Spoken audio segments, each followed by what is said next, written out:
Hey, what's up, guys? It's Chase, and welcome to another exciting episode of the ELAV8 podcast. We're back after a quick hiatus, and we cover everything that happened last week. So when we shot this, there was the Trump assassination attempt, there was the global economy which seemed to be going up, but what actually happened? Check it out. I mean, the critical thinking skills have just greatly dissipated, and they're only going to get worse with AI, right? I firmly believe, and I'm going to repeat myself, I think I said this in episode 2 when Sasha was on, is that AI quite literally is what Orwell warned us about, and it's newspeak, and it's going to limit our ability to have new ideas because this external force is doing it for us. And we are back on another exciting episode of the ELAV8 podcast. Sam, we took a week off. You know, we needed to recharge our batteries, and you were doing some pretty cool stuff. Buddy, how are you doing? Nothing happened while I was gone. Wait, are you sure? Were you? I checked the news. I checked the news, and not a thing happened since I left for Italy. Everything was just totally fine here in the States. Not a thing. Very boring. Very boring. Yeah. So, I mean, look, like, it's so crazy because so much has happened literally, like, in the last even 48 hours. Right, that it's like hard to keep up with when you left, when we last recorded. But like, let's just start with how are you? How was the travels, and what are your thoughts about what's happening so far? Italy was great. Pasta was amazing. Also interesting to note for anyone looking to leave the United States, if you have any Italian heritage, you actually can get an EU passport, and this is something that is perhaps worth investigating. I don't know. We're Jace. Let's just dive in. I don't. We can dispense with the pleasantries here. You live in Los Angeles. What is it like living in Los Angeles right now, watching all this? Okay, so it's kind of a misdirection, dude, because I work from home, and like I don't have a car at the moment because I sold mine getting ready for my Cybertruck. So my worldview of Los Angeles is like, I don't know what's happening out there in the world. I haven't left my house in days. I have my food delivered here, right? Oh, wow. I've literally been just like sandwiched in my little nook for like the last week. So I'm guessing then, based on that, I mean, my observation is probably everybody in Los Angeles is totally fine based on what's going on. But let's just segue into the political situation here. Because whatever, we're gonna touch the third rail. Let's just talk politics. We try and avoid it for the most part. But wow, this is the Jace. Here's my hypothesis. I'm gonna lean back. I'm excited. Last night we crossed over the multiverse officially into Idiocracy. We're there. I'm only laughing because that was the #1 trending meme I saw all day. I don't know if you were on Twitter yet today, but literally it was just snippets of the president. What's his name? President Ocho Cinco or whatever his name is. Yeah. I can't even remember. And it's just him firing AK-47s inside like the presidential halls. They were talking about it. I mean, look, I was not here to see what went down. We'll get to that in a minute, but like, let's just talk about last night at the Republican National Convention. We'll paint a picture. I'm old now. I'm in my 40s. And so back in my day, this is what presidential conventions were like.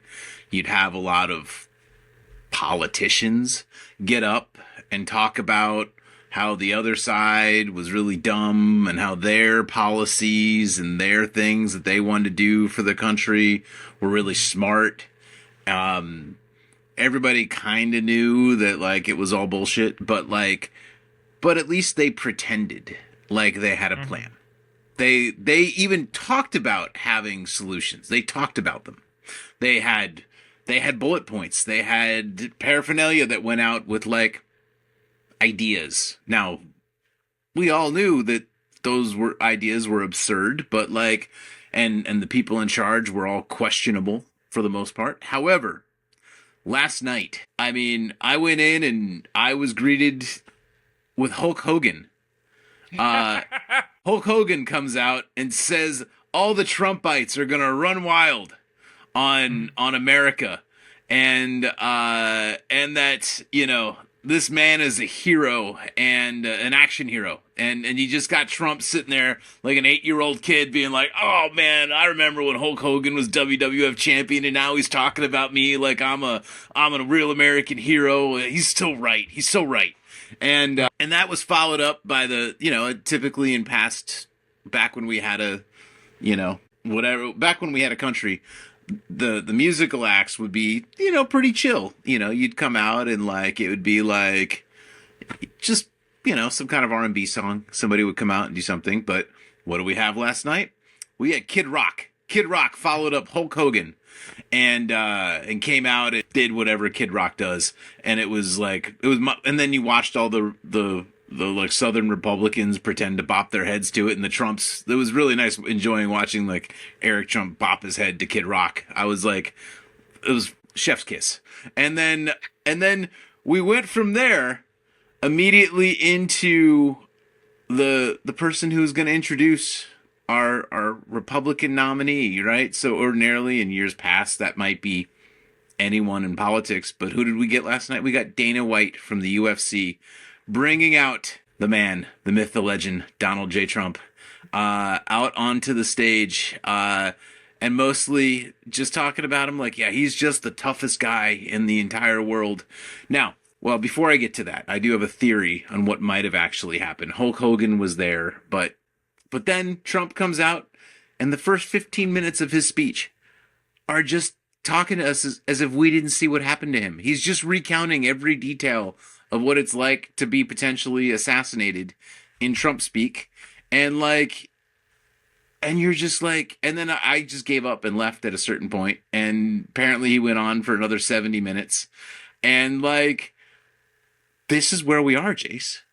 Yes. Meanwhile, if there was an opposition, the opposition would be like chomping at the bit, right? They'd be like, wow, what a dumpster fire. We got this. They turned the ball over on downs. They handed it to us. That was a good metaphor. And yet somehow the Democrats are terrified. They're terrified. Oh, man. You know why? Because their candidate can't talk. And they're going to replace him like they can't even decide. They don't even know. And it's probably going to be Kamala Harris, and she'll lose. Mm-hmm. Anyway, the floor is yours, Jace. Okay, no, I felt good because, I don't feel like I'm taking crazy pills. But this is such a layered, nuanced thing, right? Because obviously not everyone, like us, I mean, we don't have time. We're doing a lot of stuff. We didn't watch every single day of the RNC, right? No. And the reason why yesterday was so heavy, right, on nostalgia, and honestly, if you really think about it, they weren't trying to win new votes. Last night was about assurance, right? Because if you go back 2 days ago, and I did watch 2 days ago, you had a more diverse attempt at trying to secure new voters, right? You had Amber Rose come out, trying to reach the youth, Gen Z, trying to really rally them to come to the polls and vote for conservatives. And, you had, immigrants who immigrated legally, that were talking against illegal immigration, right? It wasn't really a strategy.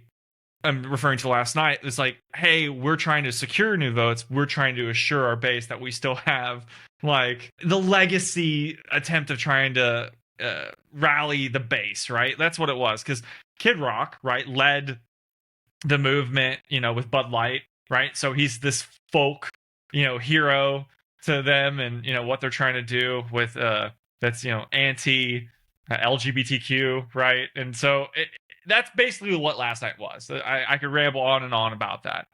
The thing that really matters wasn't what was right in front of us that happened last night with the RNC. It was stuff that was happening behind the scenes, right?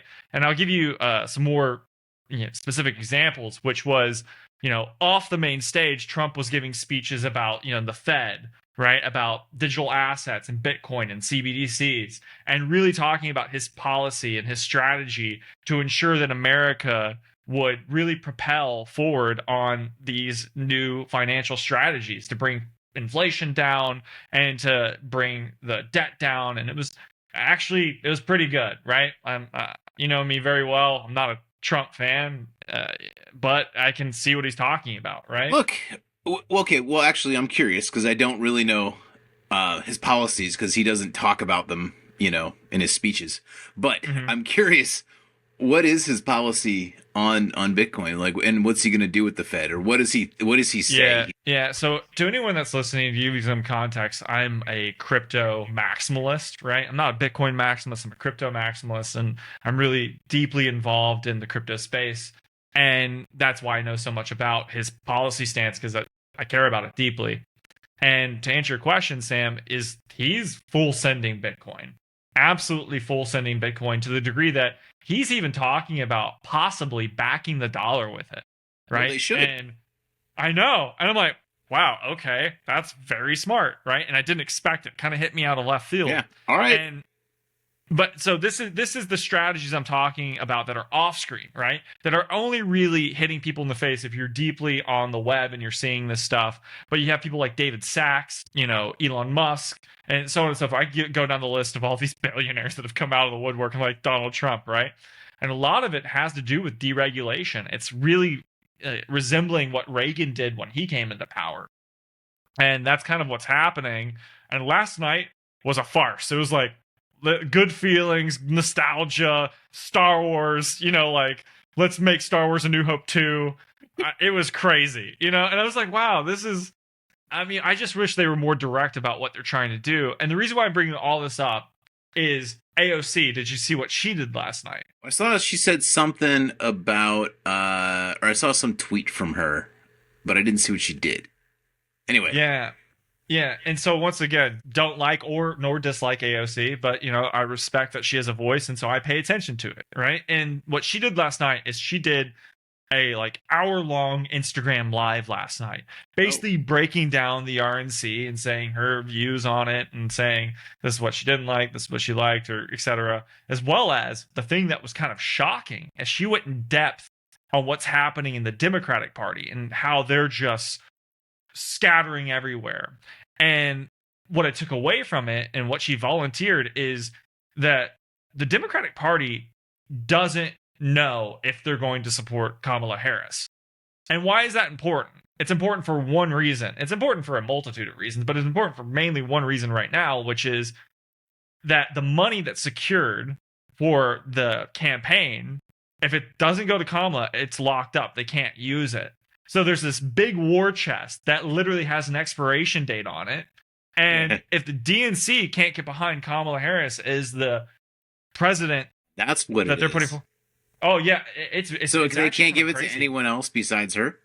No, and this is what's even crazier. Oh, that's why. And it gets even crazier, man. Which is like a lot of the political donors will not donate to Kamala Harris. Oh, right? they're weighing whether they can get more money with Kamala Harris on the ticket because they already have it, or they can get more money by not having her and just hoarding whatever's in the ticket for later. That's correct. Yeah, you got there. That's exactly what I was going to get That's to. fascinating. Yeah, and so honestly, it's literally like, I know it sounds crazy, but it's a weighted scale. It's like, which scale is going to lift the highest and what's going to give them the best chance? And if you want to get even more crazy about it, is that there's actually laws and regulations that say you can only be on the ballot if you have that name on the ballot by a certain time. And those timelines are quickly evaporating. They're almost gone, right? And so the Democrats quite literally have something like 2 weeks to get fully aligned behind one candidate, and it doesn't look like it's going to happen. Yeah, it's that crazy. I mean, we're in you can't make it up territory. No. Like, And do you feel like you're watching like a three-legged race, right? With two teams who've clearly never been in a three-legged race before, except like they keep falling over and they're so bad at it, and everyone's been sitting there watching it for an hour to the point where you're just like, I don't know if there's going to be a winner. Like, I don't know. I don't know. I don't know. Well, so maybe this won't happen. Well, the thing that's like crazy, right, is like black swan events. Obviously, no one can predict them, and but let's just be very direct. Okay, what happened to Trump on Saturday was a black swan event that turned him literally into a superhero, right? Let's talk about that though. Now, all right, so let's get in. I was listening to a podcast that I actually thought was pretty interesting, and they were like, okay, one of these three scenarios happened, and I don't know which of these would be the worst scenario, right? Mhm. So, scenario number one, the Secret Service is completely because they allowed somebody up on the building Yeah. to just within 130 yards. I watched something with a sniper be like, yeah, there's no way. This would never happen. Like 101 is you go scout out the roof. And there's people literally talking about like, hey, there's a guy with a gun up there. You guys want to do something about that? And Yeah. somehow this guy gets 9 shots off, right? And is able to kill 2 people. Can't hit the president, of course. So and then is decimated by the Secret Service. So scenario number 1. The Secret Service is incompetent. Mm-hmm. Scenario number 2, we've got a JFK thing here that went awry, right? Where clearly this is staged. By the way, why do all assassins have 3 names? Like, why does this guy, like, what is this about? Like, again, it's just like they just know there's a rule book and the guy's got to have 3 names. Anyway, scenario number 2, though, is it was basically, whoops, oh, everything's out of whack. Okay, take your shot. Go and, do the thip. No, nothing to see here, and it was just, oh man, wow, that was really, how was he able to do that? Oh, and pull that off. Whoops. But theoretically there's some power players behind the scenes who wanted this to happen, right? And ensured that the balls would drop. That's scenario number 2. Mm-hmm. Scenario number 3 is it's staged and it was designed to make Donald Trump look like an action hero. Now, this is the most interesting one to me. I have my own personal theory. This is just my theory. And backed up a little bit by Hulk Hogan was at the convention. At the convention, Hulk Hogan was like, man, this is wild for me. I remember, Trump, when you were outside the ring cheering me on when I became, like Donald Trump's a huge wrestling fan. Do you know what they do? He wrestled. Do you know what they do in wrestling, Chase, when they get punched or whatever, or whatever happens? They hit the floor, they take out a razor blade, and they blade themselves and cover their face in blood. Mm-hmm. And then they get back up and they're like, oh. And so what is a better professional wrestling move than like getting shot at, hitting the floor, blading yourself, and then getting up and screaming, fight, fight, fight, as the Secret Service pulls you off the stage? I'm not saying that's what happened. I'm saying that'd be the most pro wrestling move a politician could ever make to fire up the populace if you had to write a scenario. Yeah. So the thing that keeps bringing me back, right? Like I like to have something that grounds me, right? Like when it comes to like what happened, right? And the thing that grounds me is, obviously that firefighter died, right? They're putting it everywhere. So I genuinely believe there were shots fired, right? Do you believe that, like 100% or no? Yeah, I believe that. Okay. And the thing, and just so you know, I don't know what I believe. I know that whatever happened is unbelievable. Let's use that as a quote because it's true. So I mean, to take your the scenarios and break it down further, for me, was the bullets meant to hit him or not? Right? Those are my scenarios. Were they meant to hit him or were they not? Right? Because if it were an attempt to, rile up the base, misdirect, right? There is a reality where the shots were meant to miss him and they missed badly and nicked him, right? Right?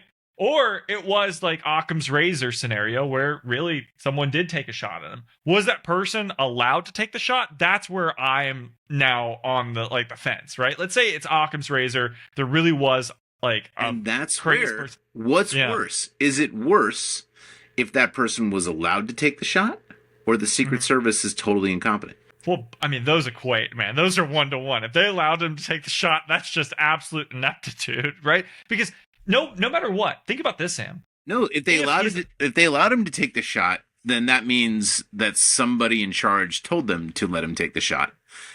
Yeah. So it's not incompetence, it's corruption. But incompetence is the only alternative is incompetence, though, because of how many people not in the Secret Service saw this person who was quite clearly in the most likely possible place that a sniper would be positioned, and yet somehow nobody saw this. Yeah. Well, no one that mattered and could have prevented it saw it. But they were all there. there's videos of, Trump supporters literally like screaming like at police officers saying, there is someone that shouldn't be there. Please do your job. Right. And I mean, that's crazy. That's crazy. So this is either an inside job Yeah. or the Secret Service is completely incompetent and untrustworthy. Yeah. Or it's staged. What's sad though is we'll never know.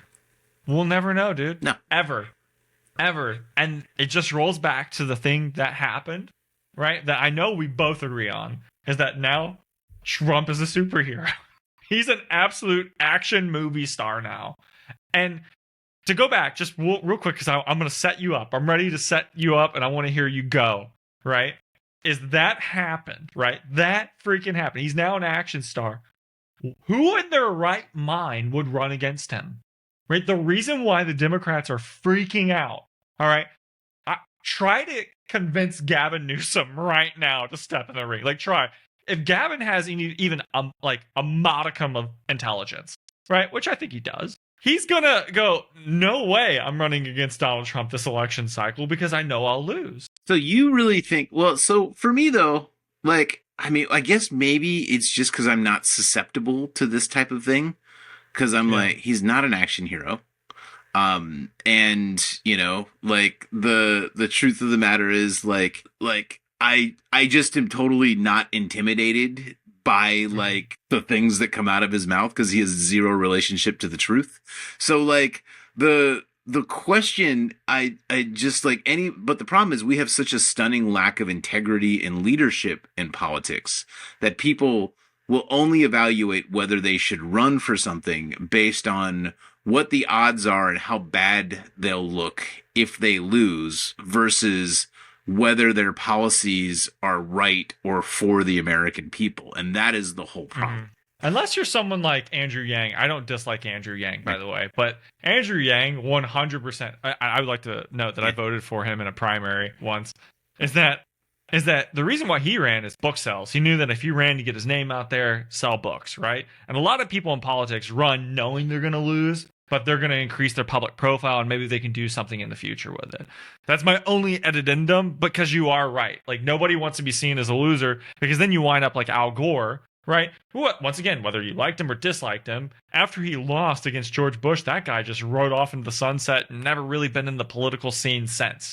Right? And that tends to what happens. Inconvenient truth, but like, hey, look, you might lose, but I guess what I'm saying is I don't think Trump is unbeatable right now. I mean, like, if you listen to him talk, like, if you watched last night, this is not an unbeatable politician. Like, also, he's old too. Like, you think there's no cognitive decline here for all the things that they're saying to Biden? Like, you think this guy's sharp as a tack? No. Yeah, so here's what you're not seeing yet, and you will start hearing about it more. But I'm chronically online, and I find all these statistics and stuff because I'm a weirdo. Is that what happened since Saturday? Is Biden's lead with black women it's literally gone the opposite way by 31 points. 31 points. And when the Democrats lose black women, you got a problem. No, dude, it's like this is apocalyptic. It's that well, he bad. Can't win because, like, he can't talk. Like, that's where we are. This is the problem. There's so little leadership on both sides that, like, it's just like watching just somebody has to win. But it's like watching, like, it's the definition of, it's like watching two clowns run for office, and like, and they're both like, you can't even do an SNL sketch of this. Well, I mean, like, look, one thing that I and we've talked about this before, is someone I really respected during Trump's first run was Steve Bannon. I don't like Steve Bannon at all. I'll be very clear about that. I think that guy's crazy. But his mind, if you actually like look how he thinks about problems and how he addresses them, he's actually pretty brilliant. And what he did with his strategy with the Electoral College and how he attacked the Rust Belt is what secured the election for Trump in 2016. I genuinely believe the strategy that the Republicans are deploying right now is very similar. It's just, it's more like, instead of like a very concise, like, surgical exploration to how they'll capture votes. This is more like a shotgun blast because they're really going after the African American communities. They're really going after like emerging technologist communities like crypto and space exploration. And it's really crazy how they're diving into these small niches and rising up the votes in those niche communities. And to be completely honest with you, they're winning because everybody that is on the left, right? And I know you're not on the left. I know we're very similar. It's just that they're focused on the RNC. And I think the RNC was a complete misdirection. So, yeah, let's clarify this. What side of the political spectrum am I on? I'm not. I hate them both. I hate them both equally. Everybody needs oh, you don't like Trump, so you must be no, I'm not I hate them too. So I hate them both. I hate the Democrats. I hate the Republicans. I think they're both liars and are actively destroying this country in the most cynical, corrupt way possible. So that is my personal political viewpoint. Is I'm watching this and I'm watching two monsters. Like, it's like watching a bad divorce, and everyone perpetually being like, well, I took a bat to your car window because you lit my lawnmower on fire. And that was after, sure, I did try to kill my mother-in-law, but also you tried to kill my father-in-law. So, I was justified. Sam, I feel like we have to unpack this on a deeper level sometime over some beers, right? Like, there's some good metaphors flying out that I'm like, you've been keeping these in the back pocket for a while, so might have to talk about them. No, look. So the problem with the Democrats, right, is they get very angry, they get very upset, they get very hysterical, but they have no plan. They're just all reaction. All they do is react. They just react, and they have bad ideas about everything. And it's just watching. It's like watching somebody drown in a pool, and you just. And they scream and they cry and then they drown because they can't think their way out of a paper bag. And that's what's happening right now is like, you've got Biden's puppeteers who they're like, well, I thought we could at least get 6 more months before everyone figured out he was senile. And then that didn't work. And, the shit's hitting the fan now. And now they're like, and there's no leadership. Meanwhile, the Republican thing is the most cynical thing I've ever seen. Like, it's just like the jingo central, the American flag, and aw shucks, it's just good old apple pie Americana, right? And it's like, what is this? Man, I'm trying to go through like your mindset. Like, you were on the plane, right? You're catching up on work emails. You're flying back from Italy. Your mouth must have just been wide open. Like, just like, no, there's no way. I wasn't even surprised, actually. That's the worst part. Nothing surprises me anymore. Like, you couldn't really? catch me. The only thing that would catch me off guard at this point is competence. Yeah, okay.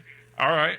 That's fair. I mean, we've been talking about the Federal Reserve and the economy for the last, 4 months on this podcast. Well, let's talk about that, because how does Washington, how does every politician talk about it's inflation? No, it's Biden did the inflation, or Trump did the inflation before that, or it was the other team's fault when they were in power. Yeah.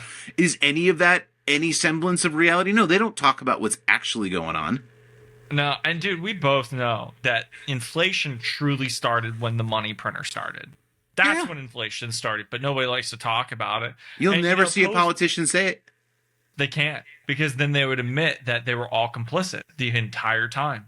It's not a specific party's fault, right? And the thing that I like to talk to my Republican friends about is, right, they like to attack the economy today. And once again, I'm always going to reiterate this. I'm not left. I'm not right. I'm just like, I love studying data.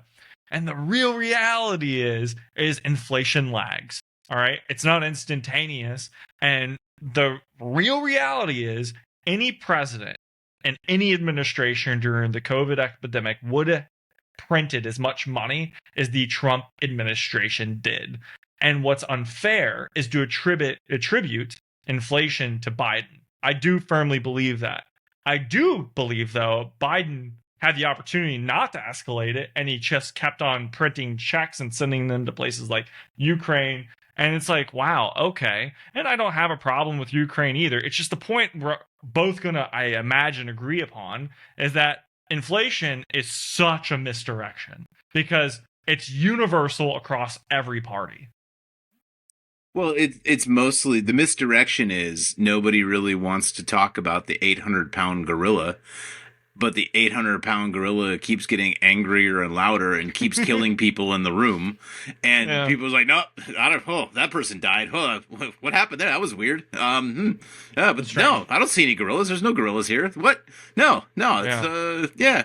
And that's where we are, man.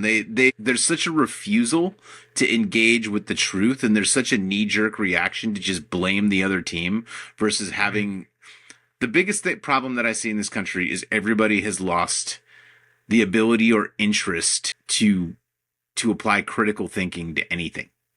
Mm-hmm. Yeah, I mean, we definitely talked about that before. I mean, the critical thinking skills have just greatly dissipated, and they're only going to get worse with AI, right? I firmly believe, and I'm going to repeat myself, I think I said this in episode 2 when Sasha was on, is that AI quite literally is what Orwell warned us about, and it's newspeak, and it's going to limit our ability to have new ideas because this external force is doing it for us. But I actually have a question for you because it's going to dive into policy, and I know that you're very, very, very passionate about doing things with renewable resources as well as creating food for people and just like growing crops more within these micro communities. So I want to touch on energy for a second, energy independence, because the Republicans' platform, and I'm going to be kind of hypocritical, and I'll just admit my hypocrisy right at the top of this argument, is I do love renewable energy. I love, hybrid cars. I love EVs. I'm very big about propelling those forward. All right, now comes my hypocrisy. All right, and I'm just going to prepare everyone for it because it's coming. Is that even though I want this world, and even though I think it's good for the long term and that we should pursue it, it's not practical yet because the scale at moving these new cars and the scale of which to produce them and the cost is astronomical. It's yet not practical. And so the Republicans' platform moving forward is drill, baby, drill. And the reason why it's drill, baby, drill, and they want to, do an uptick on... You just lost the petrodollar. One. All right. And the second is if you bring energy costs down, right, it's a trickle-down economic effect that it will reduce inflation. Because if you have cheaper energy to move the goods and services across the nation, inflation will come down. That's just basic economics.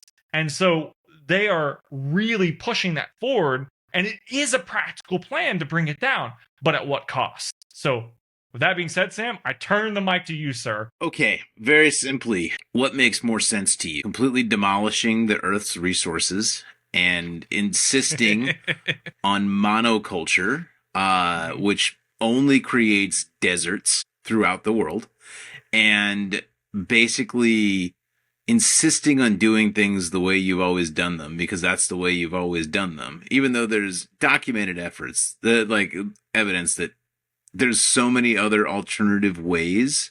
Forget the Green New Deal. I'm not talking about the Green New Deal. People are like, oh, environmentalists, well, you must be one of those Green New Deal people. Don't you know how dumb that is? I'm like, no, that's not what I'm talking about. And if that's what you think, you're dumb and you don't actually know anything.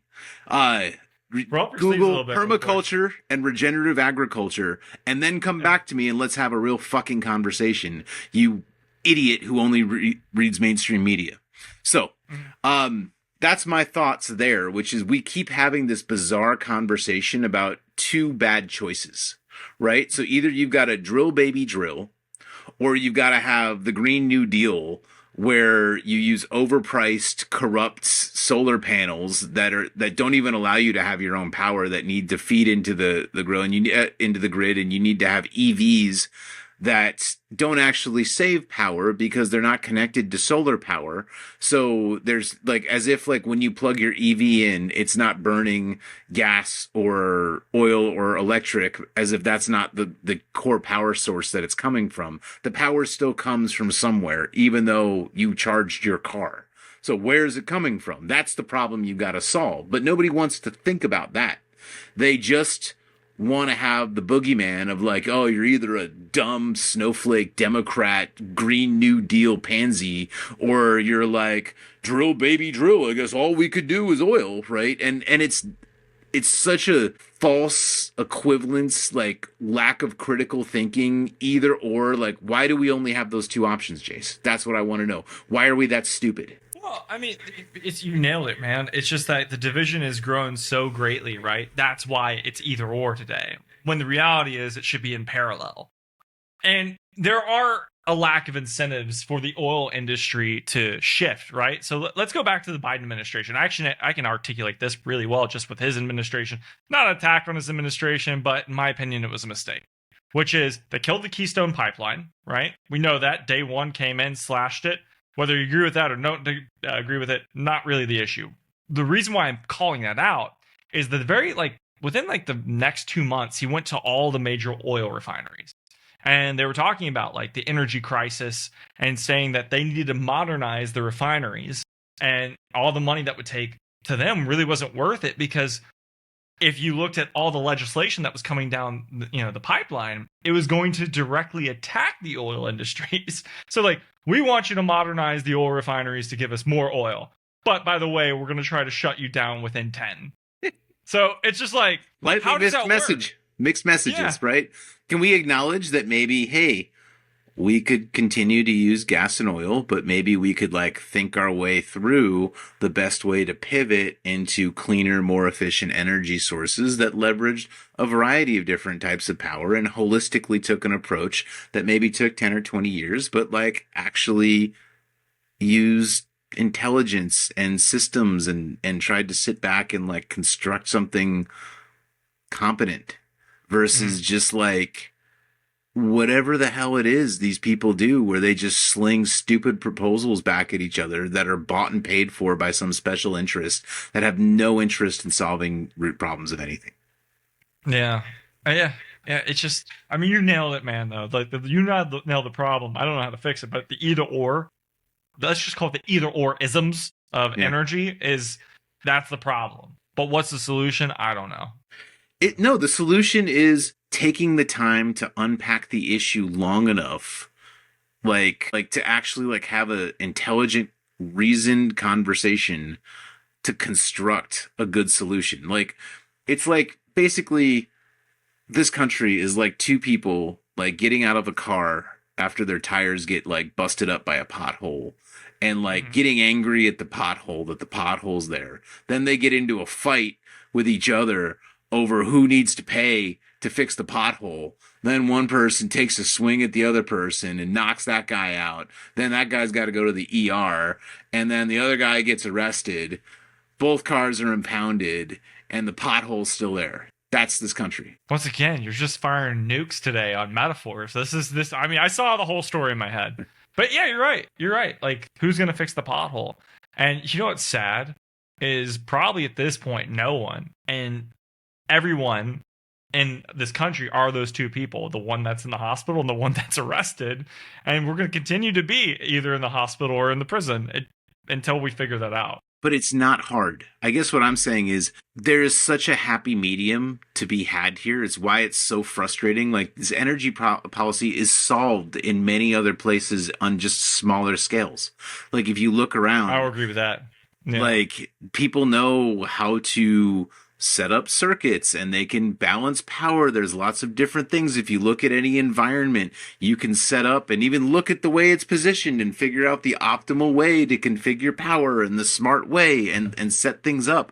And like, use windmills mixed with solar power, and then you use some gas when you need gas, and maybe incorporate geothermal. And hey, every now and then maybe an electric power plant or a nuclear power plant is not crazy. But like, we have lots of different ways to go about this, and there's numerous strategies. So like, for me, why are we an idiocracy when like there's the tech is there? So the problem right now, just to be more specific and a reductionist about it, is actually not the creation of energy, right? Or it's not really creation. You can't really create energy. You can only capture energy. I just try to violate was it Newton's law? So I just try to violate it. Or is it? I can't remember. It's either Einstein or Newton. I feel like a dummy. We'll go with Newton. I don't know. We'll go with Newton. What I'm are not the a law? physicist. Yeah. Yeah, but basically you can only capture energy, right? And capturing energy, as you just stated, isn't hard. There is something that is hard, though, and that's maintaining energy.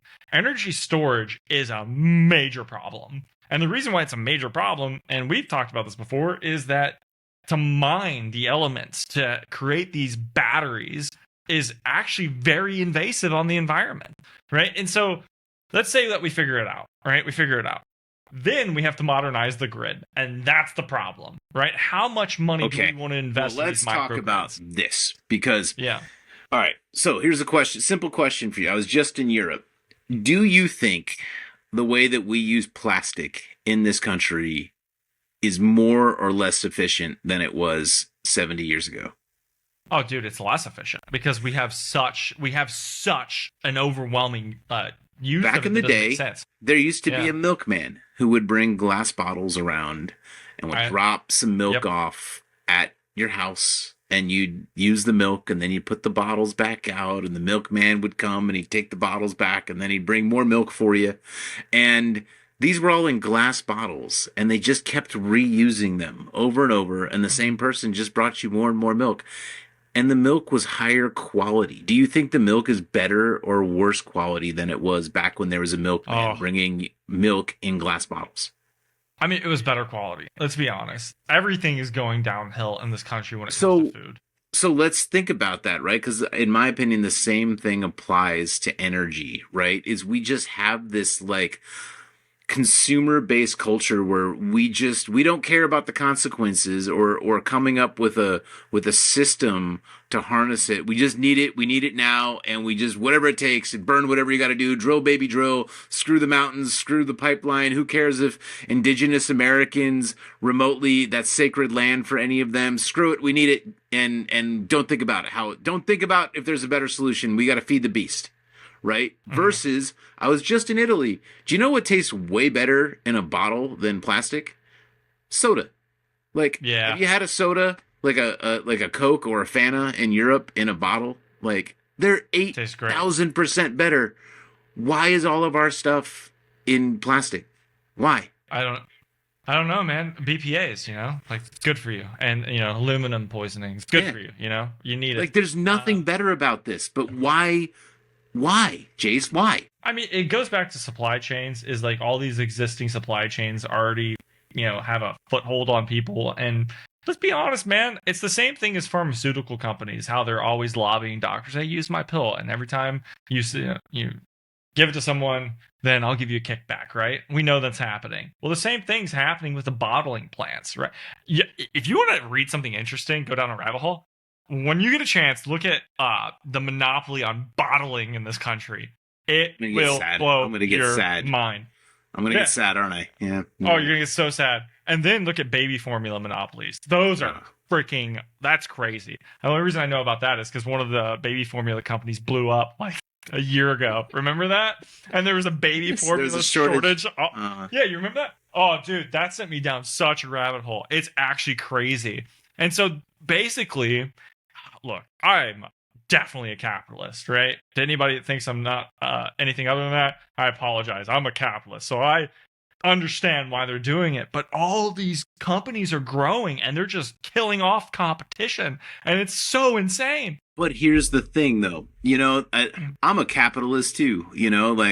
Have you ever asked the government to do anything for you? There's a reason for that. If you do, let me know how that goes. But the problem, though, in my opinion, on the capitalist side, that has really that needs to be corrected, in my opinion, is it used, or at least in companies that I want to work at or run, and there's still lots of them out there, you're authentically trying to come up with the best way to solve the problem and monetize that. Whereas currently, many of these companies are trying to figure out how to extract the most amount of money from the end user. Ooh. And that is the issue. That is not the purpose of capitalism. So ideally, capitalism should be about exceptionalism and the best, and you should be competing to be the best. but actually now you're just competing to be most deceptive. Mm-hmm. You got me thinking. You sent me down like 3 separate like wave links just then. Now you got me thinking about like millennials not being able to afford a home, right? Because basically it's like, okay, you need to extract as much profit as possible so everybody can own a home. But also, let's be honest about why they can't own a home either, though. It's because everybody decided to buy up all the houses because they were like, oh, but yeah, we could just rent them to the millennials, and that's going to be a huge BlackRock. Yeah. Oh, sorry. I don't know like, what happened. It seems like you have a cough there, Jace. But let me continue my point. Is that they bought these up to ideally create a modern class of serfs who never own their, and then condition them that like houses are too unaffordable because there's all of it. But so think about the morality involved. This is not about improving anything, and this is why people are like, eat the rich, right? They say eat the rich because it's so clear that the capitalists who are currently running things are out to kill you versus solve your problem in the best way possible. So good capitalism is about solving the problem in the best way possible, and the free market should inspire innovation. However, if you live in a kleptocracy that is rigged and is the levers of power are bought and paid for, then actually capitalism results in serfdom. All right, so we got about 13 minutes left. Let's shift gears into hope. Right? We went down the rabbit hole on, man, we're literally in a simulation, right? Because all this crazy stuff's happening. What if I told you, all right, that I think that the economy is about to enter into a parabolic economic boom? Okay, expand. I'm curious. Expand. I think it's going to crash and then go into a boom. I know. Well, okay, you think it's going to crash. Okay. Which, by the way, if it does, it's fine. I'll shake your hand and be like, thank you, Sid. But I think the parabolic growth is way closer than I predicted. And I'm going to tell you why. Okay? I'm about to make a lot of people mad. All right? I'm going to tell you from the bottom of my heart, I love you guys. About to make some people mad. I'm almost certain now that Donald Trump is going to be our next president. All right? Almost certain. And I gave some really good reasons at the beginning of the podcast. You may agree, may not disagree, whatever. But I firmly believe it based on the data that's presented in front of me, especially knowing how badly Joe Biden's trending within the African American community. So let's just say that that's a point right there. It's right there. The reason why I think the American economy is about to just start booming is because of that. And you can already see the uptick in the stock market because of everything that's happened since Saturday. If you look at how crypto assets are trending, if you look at the stock market and how it's trending, everything is looking pretty good. And the reason why is because they know that deregulation's coming, right? And I'm not going to disagree with your points you said earlier, because I actually firmly agree with them. It's like, Jace, you're like, should we just keep on doing what we know is working and like knowing that it might lead to the destruction of the earth? I agree with everything you're saying. I'm saying in this small window of this next administration, though, that I think the Fed is going to be like, wow, okay, it looks like economic strength is coming back into the economy. It's time to start cutting rates. What happens when they start cutting rates, my friend? Bitcoin goes to the moon. Bitcoin goes to the absolute moon. That's the thing. So I think there's going to be a crash, though, that is first going to trigger them to start cutting rates, and then it goes parabolic. That's my personal view. Okay, when do you think this happens? Let's dial in. All right, I think we're on the verge. Coming? I think crash is coming within the next 2 months. 2 months? Okay. 2 months. So let's do the mental math on this. We're in July, all right? So you're thinking that August, September. I was going to say September. You're thinking September? August, September. I think it's going to hit the wall. And then, because I think in this cycle, we still have 4 or 5 months till the election, right? So I think October is like the inciting incident, by the way. That's my mark. I think October, it starts kicking off. No, because the election's November. I think they were thinking about keeping this economy propped up until Joe Biden got into office. Okay. Joe Biden's not getting into office. I think they can let it. Okay, just fall off a cliff right now. Okay, what does that fix? Let's talk about this. What if they let the economy fall? What I think it has to. Yeah. I think Okay. there's no stopping it. It's just a question of how long they can keep it propped up. Okay.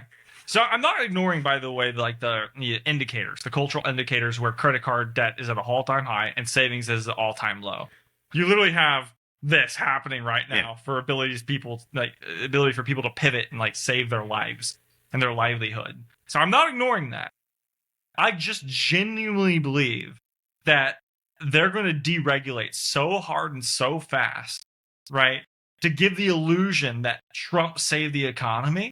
Right, that I'm just saying And they're it's going to the delay the reason problem. that 4 I years. think it happens in September or October so that you can get a mulligan before the president gets into office.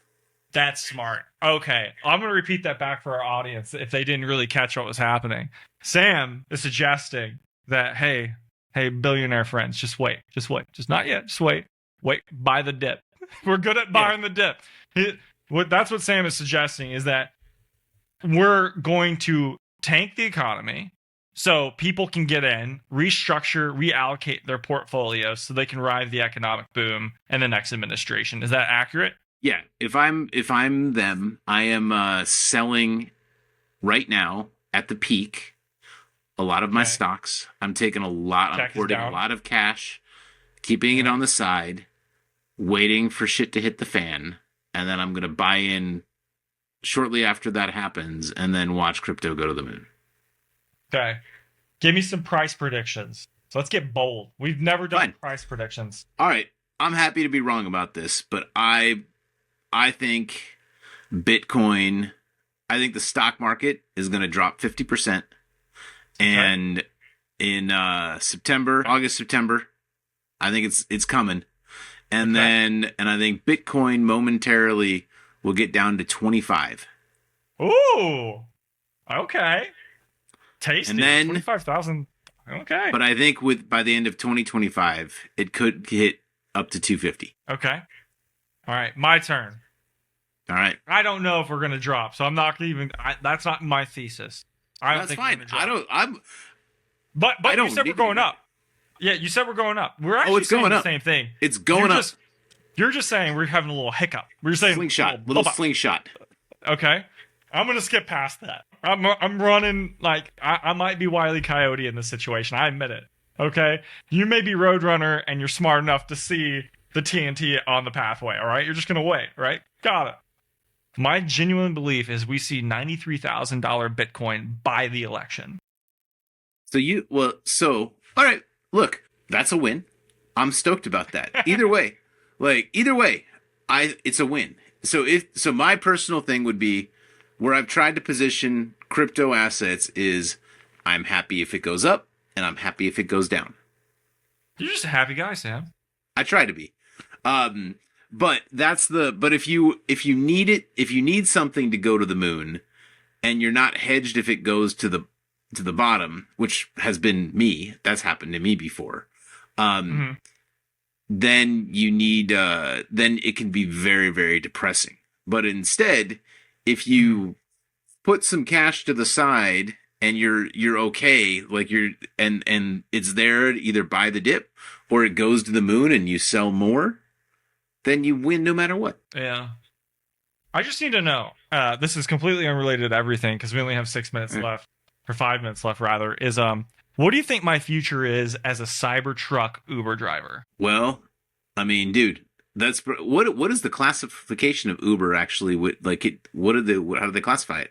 I will fight for a luxury ride. I will fight for it. I'm driving the Cybertruck, dude. I want luxury and luxury only. All right. Well, let's talk about Cybertruck, right? So what's your expectation here? Talk to me. Like, where are you going to be driving this around Los Angeles regularly? Like, is this where are you parking this thing? How is this like? I got you.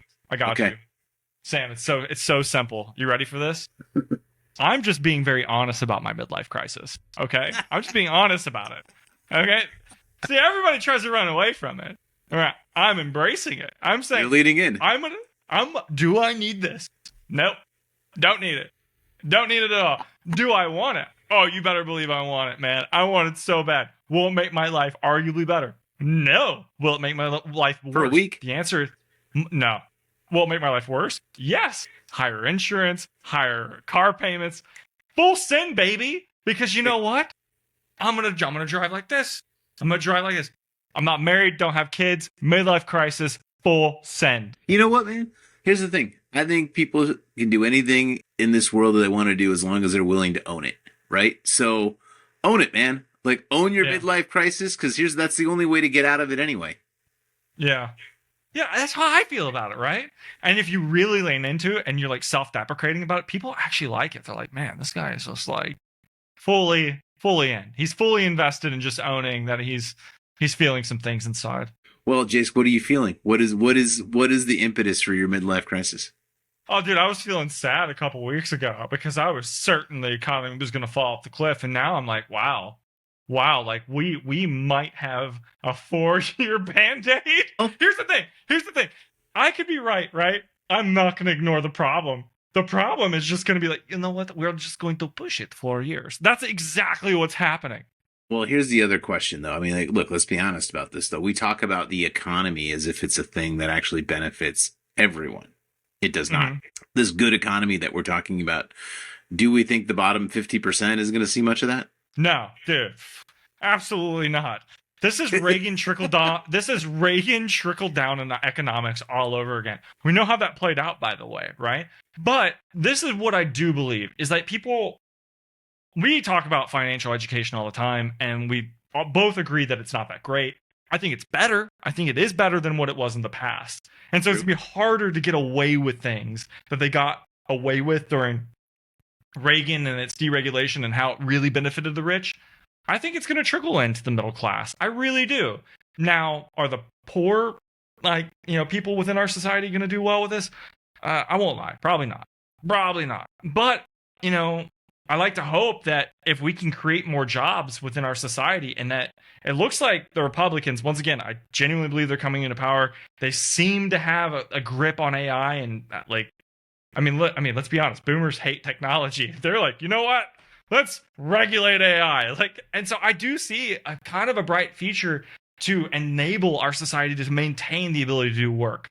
Now, you might get frustrated because you're like, Jace, they're still doing the same thing. Why can't we get into the farming within our communities? But I do see it being I'll leave it here. A deregulated society can lead to one of two scenarios, right?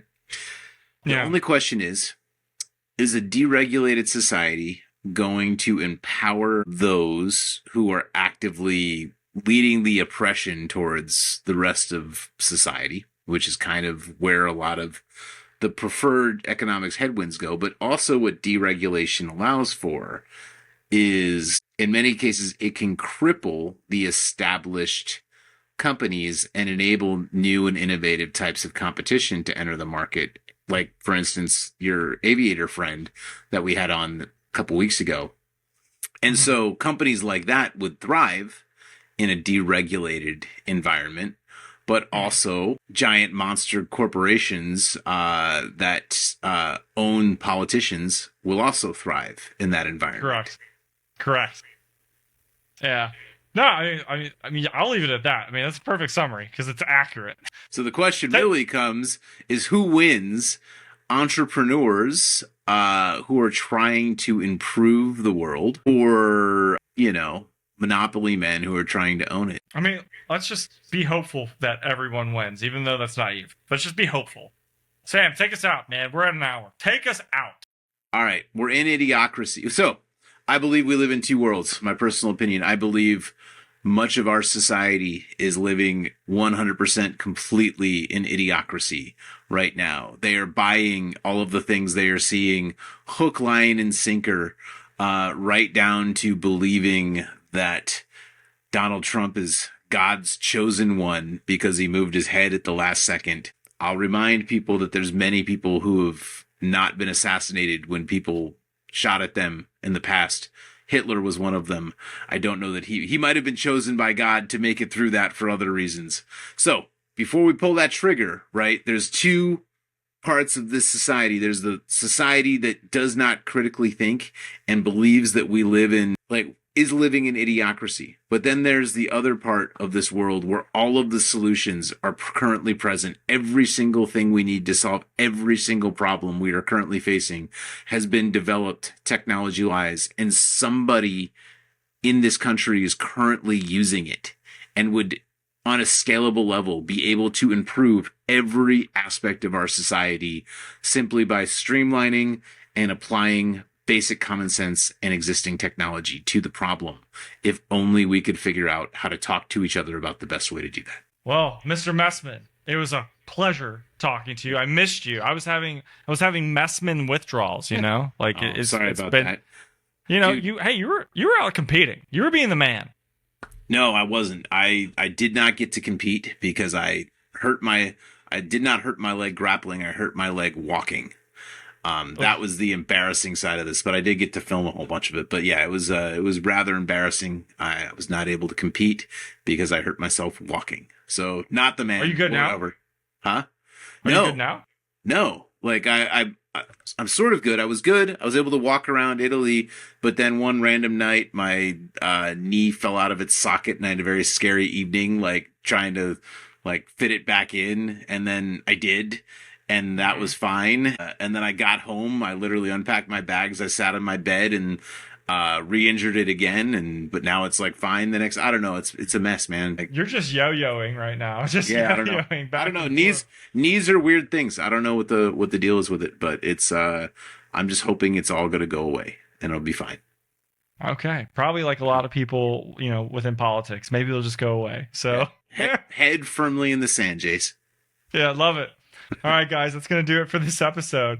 Be sure to check us next time here on the Elevate Podcast. Peace. All right, peace.